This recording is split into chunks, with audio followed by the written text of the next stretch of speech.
Сәлем достар. Бұл менің каналымдағы алғашқы видео. Бірінші видео болғаннан кейін кішкене қобалжып отырмын. Сол үшін маған кішкене қолдау көрсетіп қойсаңыздар, келесі видеоларды түсіруге маған кішкене жеңілірек болады деп ойлаймын. Өйткені маған осындай жақсы мүмкіндік туып тұр сіздерге Американы көрсетуге. Өйткені біз қазір Америка құрама штатындамыз. Көшіп келгенімізге уже бір айға жақындап қалды. Сол туралы сіздерге біраз ақпараттар бергім келеді, жалпы америкалық өмірді көрсеткім келеді. Өйткені өзім осындай форматтағы видеоларды жақсы көремін. Өзім бұрын Американы тек қана кинодан көргеннен кейін қазіргі алып жатқан әсерлерім өте керемет. Киноның ішіне кіріп кеткендей болып жүр. Ол сіздерге де қызық деп ойлаймын, өйткені маған келгелі бері жазып жатқан адамдар өте көп, және ол маған үлкен мотивация береді. Жарайды, көп созбайық. Біз қазір Иллинойс штаты Чикаго қаласында тұрамыз. Чикаго қаласы ол өте үлкен. Оның орталығы даунтаун. Егер Алматымен салыстырып айтатын болсақ, даунтаун ол біздің Әл-Фараби көшесі, жаңа ол жерде Нұрлытау, сондай Есентай молл, тағы да сондай үлкен күшті ғимараттар орналасқан. Ал бұл жерде ол даунтаун деп аталады. Сол жерде сондай үлкен зәулім ғимараттар орналасқан.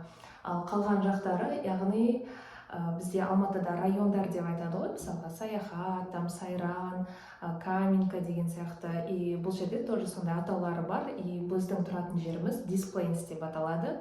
Бұл жерде ондай үлкен зәулім ғимараттар жоқ, бірақ одноэтажный Америка дейді ғой. Сол өте таза, тап-таза, ешқандай еш жерден бір мусор, кір көрмейсіз. Көшеде жай қыдырып жүрген адам көрмейсіз. Бұл жерде бәрі тек қана автокөлікпен жүреді. Және үйдің қасына шығып магазинге барып нан ала салу деген жоқ. Оның бәрі жайлы әлі видеоларда көрсетіп айтатын боламын. Солай ыңғайлырақ шығар, ал бұлай көп сөйлей бергеннен гөрі. Қазір мына жердің еще акустикасы кішкене біртүрлі екен, мынандай тар кабинет. Бұл біздің тұрып жатқан тұрғын үйдің ішінде осындай кабинеттер бар, яғни осындай арналған, осы жерге офис деп айтамыз. Шынымен де офис, бұл жерге келіп осындай компьютерді қойып, немесе там басқа да жұмыстарды бөлек отырып жасап алуға болады. Бұл енді алғашқы видео болғаннан кейін мен оны YouTube-қа деп арнайы ешқандай видеоны былай түсіре алмадым, өйткені бұл енді көшу болғаннан кейін, бұлай тез болып жатқан процесс болғаннан кейін арасында түсіріп қалуға тырыстым. Өйткені басқа адамдарға жаңағыдай ыңғайсыздық тудыртпау үшін, біріншіден енді аэропортта жүргенде, басқа жерде енді ешкім мені күтіп тұрмайды ғой. Сол үшін кейбір жерлері түсініксіз болып қалса, или аз ақпарат болып қалса, кешірім сұраймын. Келесі видеоларды енді арнайы шығып түсіретін боламын. Сол үшін сіздерге қандай тақырыпты түсірген қызық, мысалға ойларыңызда қандай да бір ойлар, сұрақтар жүрген болса, маған жазыңыздар, мен сіздерге бәрін көрсетемін. Ал бастаймыз, жақсылап жайғасыңыздар. 3 ақпан таңғы сағат 4 Алматы әуежайы. Мынау тұрған біздің жүктеріміз. Біздің авиалиния Qatar Airways. Қазір жүктерімізді өткізіп, орындарымызды, билеттерімізді алып, арқарай ұшақтағы ең күшті нәрсе ол тамақ жеу. Бізге осындай таңғы ас берді. Бәрі өте пайдалы, өте дәмді. Біз Катарға, яғни Дохаға аман-есен жеттік. Аэропорты өте үлкен, іші тап-таза, және ішінде адамдар үшін барлық жағдай жасалған. Біз регистрациядан өту үшін кезекке тұрған кезде, біз баламен тұрғанымызды көріп, бізге келіп айтты, сіздер пока отыра тұрыңыздар, қазір өзіміз шақырамыз деді. Уақыт жақындаған кезде шақырды, және бізді арнайы жолмен өткізді. Ол жерден үлкен кісілер, жаңағыдай көмекке зәру адамдар, менің түсінуім бойынша жаңағыдай балалар, екіқабат әйелдер. Біздің келесі ұшақ осындай, біз баламен болғандықтан бізге алдынан осындай ыңғайлы орындар берді. Алдыңғы Алматыдан Дохаға дейін біз 6 сағат ұшқан болатынбыз. Қазір енді Дохадан Чикагоға дейін біз 16 сағат ұшатын боламыз. Сондықтан бізге осындай ыңғайлы орын берді. Чикагоға қош келдік. Біз пәтерімізге келдік. Достарымыз алдын ала осындай матрастарды бізге заказ беріп қойған болатын. Келе салып үйдің заттарын алуға кірісіп кеттік, өйткені үйде мүлдем ештеңе жоқ.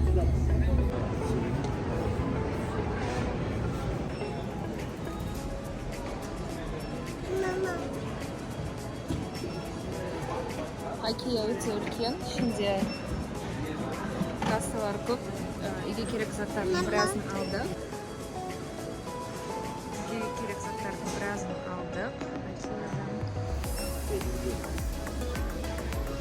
Осындай арнайы орыннан стеклянный заттарды орап алуға болады. Оны $301 алдық. Налог бізде $27.42. Өзі бағасы $274.15.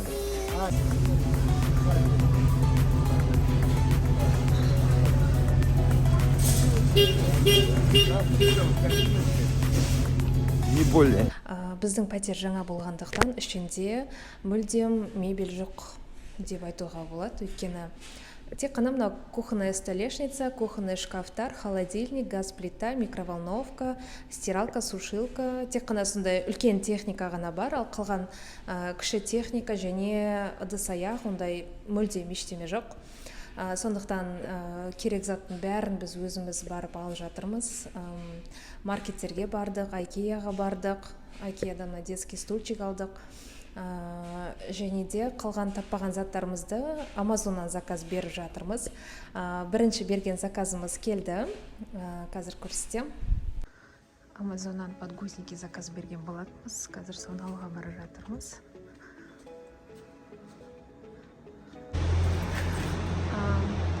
Посылка келген кезде мына жерге код тереміз и не осылай, если үлкен посылка болса, осылай есік ашылады. Және сосын атымызды іздейміз. Так, менікі үлкен коробка болу керек. Мынау шығар, скорее всего. Вот, Эльмира Алтынбек. Міне коробкамыз табылдық. Және осындай посылка келді. Осылай бәрі тұра береді, оған ешкім тиіспейді. Но үйдің астында парковка.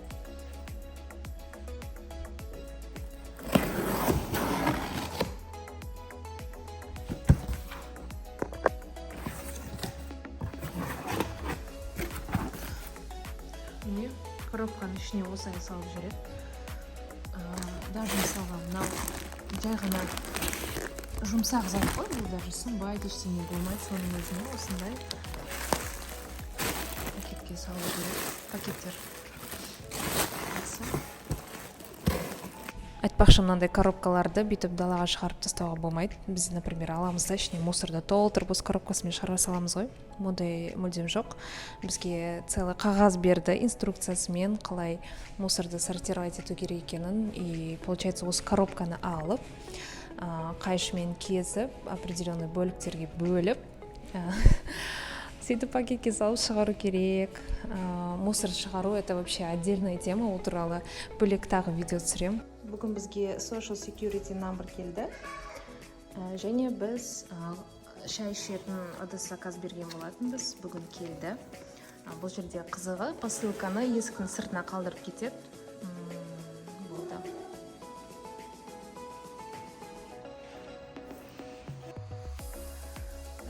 Қазір ашамыз.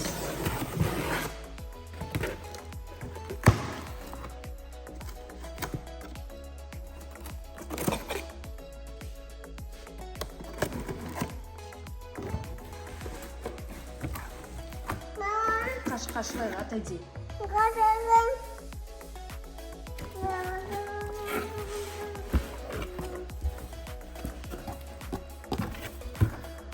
Осылай коробканың ішіне коробка салып береді.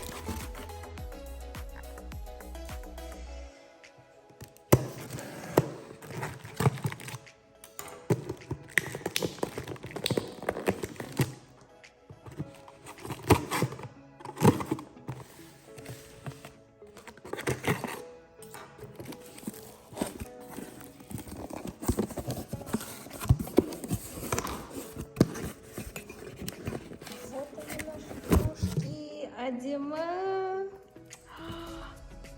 Красивые, как раз біздің ақ посудамызға осындай ақ кружкалар. Қалдарыңыз қалай? Мына қыз менің көмекшім. Қазір екеуміз үй жинайын деп жатырмыз. Әкел, рахмет. Бүгін бізде ауа райы осындай. Кеше жаңбыр аралас қар жауған, прям кеше қатты суық болды, жел болды. Бүгін осылай күн шығып тұр, бірақ әлі суық қой деймін дала. Кеше біздің осындай дивандарымыз келді. Кеше бір жартысы келді, бүгін бір жартысы келді. Коробкамен мына жақта мусор шығарып жатыр ғой деймін. Бір коробкасы, бүгін бір коробкасы келді. Жай ғана коробкаға жинап салып жүрген, өзіміз үйге келіп, бүйтіп ашып шығарып алдық. Одан кейін мынандай қоқыс жәшіктерін алдық. Қоқыс жәшіктерін алдық. Екеу, өйткені біреуі қағаз, яғни өңделетін қоқыстарды бөлек тастаймыз, өңделмейтін қоқыстарды бөлек тастаймыз. Сол үшін осындай екі жәшік.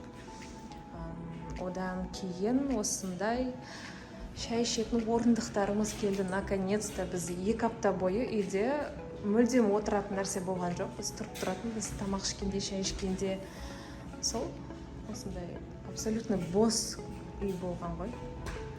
Қазір мына жақта кір жуып жатырмыз.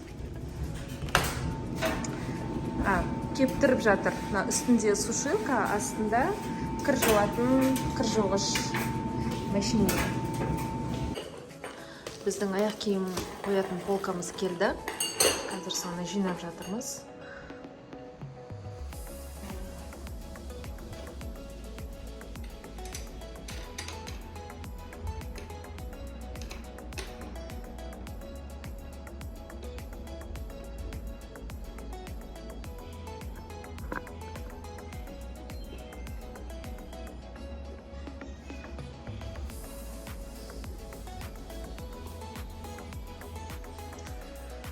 Болды, енді аяқ киіміз осылай жиналып тұрады, наконец-то. Қызымның бір аяқ киімі ғой, ойнап жерге апарып тастағанмын. Қазір мен тезірек кешкі ас дайындап тастаймын. Кешкі асқа бізде балық.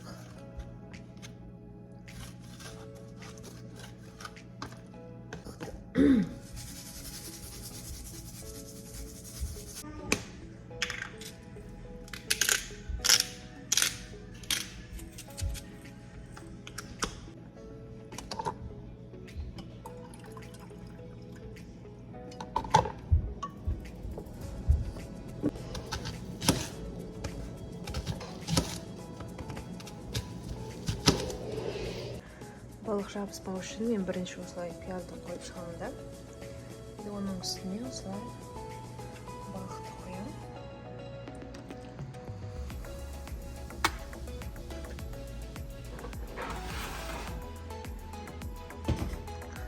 Осылай салып, осылай жарты сағатқа қойдым.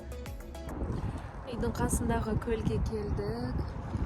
Өте әдемі, қазір как раз закаттың уақытында келдік.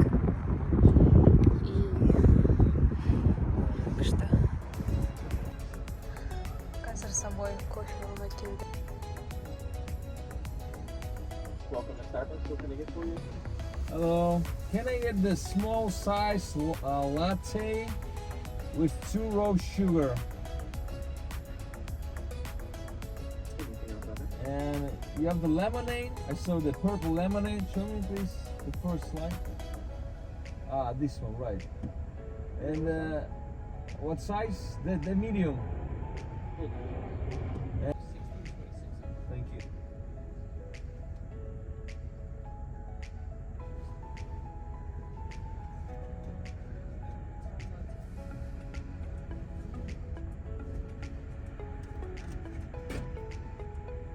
Время намечился Thank you so much. снижение, серьезное снижение поддержки.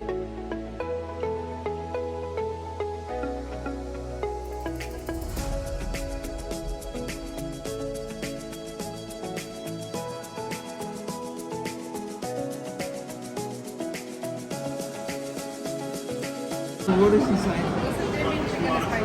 This one? Just the broccoli chicken. Spicy.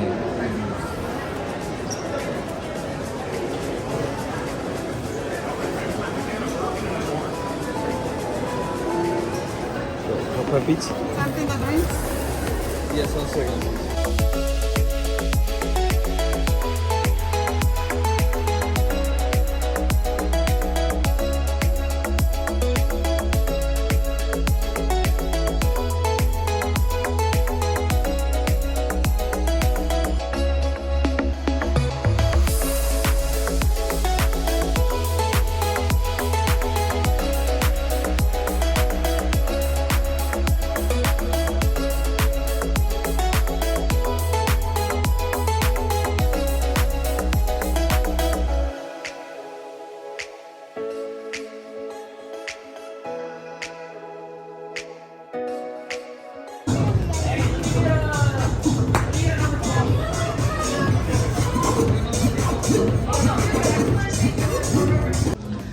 Біз ретро машиналардың музейіне келдік. Кассадан осындай браслеттер берді. Осы браслетпен қыдырамыз қазір. Американская атмосфера чувствуется. Іші күшті, громкая музыка, адамдары ашық, сондай.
Қандай күшті машиналар бұл. Кім таныды? Мынау Терминатор 3 фильміндегі міне нағыз киноға түскен машина осы.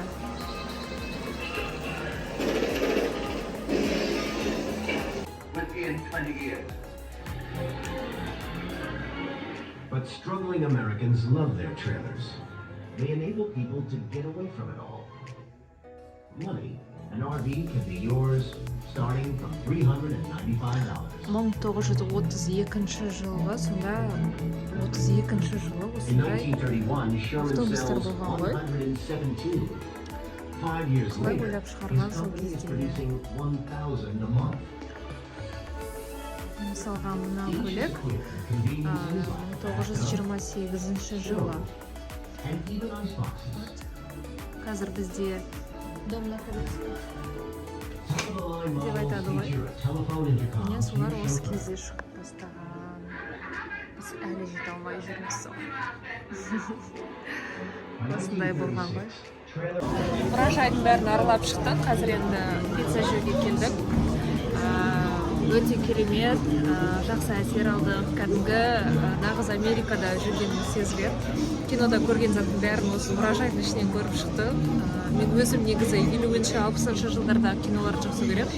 И тура сол кинодағыдағы машиналар болсын, басқалар болсын, көрдік и күшті бәрі. Осындай күшті велосипедтер.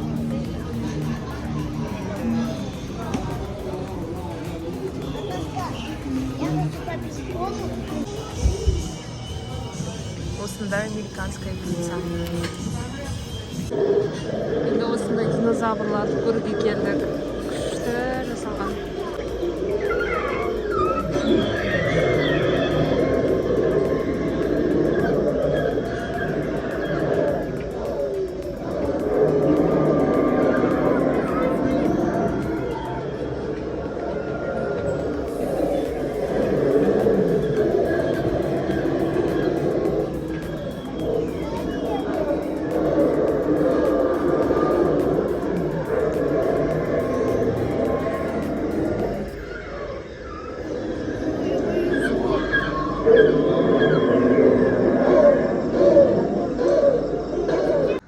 Бүгін маркетқа барып, үйге керекті азық-түлік алдық. Мына азық-түлік бізге где-то 1,5-2 аптаға жетеді. Оның алдында маркетқа барған кезде әр нәрсені көріп, бәрін алған келеді. Еще түсінбейтін нәрселер көп. Соны әр нәрсені алып, енді қазір уже әр барған сайын тек керегін алып үйреніп жатырмыз. Өйткені бәрібір білмейтін затты алғаннан кейін оның пайдасы болмайды да. Сөйтіп бұл керек емес екен деп өкініп қалмау үшін тек қана өзіміз білетін заттарды алдық бүгін. Мынау ыдыс аяқ жуған кезде астына төсеп қоятын осындай жақсы суды өзіне сіңіретін тряпка, нан, саңырауқұлақ, тауықтың еті, фарш, сыр. Біз брокколи жақсы жейміз, сол үшін брокколиді көбірек алдық. Жұмыртқа және сүттің осындай бутылкаларын айт, маған удобно күшті. Лимонды тоже жақсы жейміз, просто суға салып ішкен күшті. Одан кейін осындай түрлі пасталар алдық. Күріштің алдында тура осыны ағын алып көргенбіз, жақсы болған. Бүгін осындай сарысын алып көрдім. Одан кейін спагетти тоже жақсы жейміз. Мынау аспарагус, спаржа. Негізі спаржа осындай болады. Дәмі күшті, бағасы қатты қымбат тұрмайды. $1 кішкене қымбат, үлкен, көп. Сондай. Мынау дайын соус альфредо. Уже дайын қылып, қоса салуға болады тамаққа. Және мынау уже күштен өтілген сыр. Тоже дайын, бірақ бұларды бірінші рет алып тұрмыз. Если болмаса тағы алып тұрамыз. Спаржа, тағы жасыл шөптер, одан кейін огурцы, зайтун майы. И тамақты қорытуға маған киви қатты ұнайды, тамақты жақсы қорытады, тамақтан кейін жесеңіз. Одан кейін мынау коллаген өзіме всегда алғым келіп жүретін, всегда неден көретінмін, iHerb-тан көретінмін, бүгін маркеттен көріп қалдым да. Осыны алдым, $22 тұрады. Одан кейін осындай ашты сайғыз алдым, және осындай бет жуатын алдым. Негізі Алматыда жүргенде тоже осыны пайдаланатын. И мына жақта тоже именно осы фирма көп. Өзіме қатты ұнайды. Одан кейін мынандай үлкен ыдыс жуғыш алдық. Алдында кішкентайын алғанбыз, уже бітті. Сол үшін үлкенін алдық. И мен алдында мынандай қағаздар алып қойғам. Продукттың керектігін осыған жазып отырамыз. И удобно, рахат. Мында артына магнитпен холодильник келіп қойға болады. Одан кейін помидоры и тағы да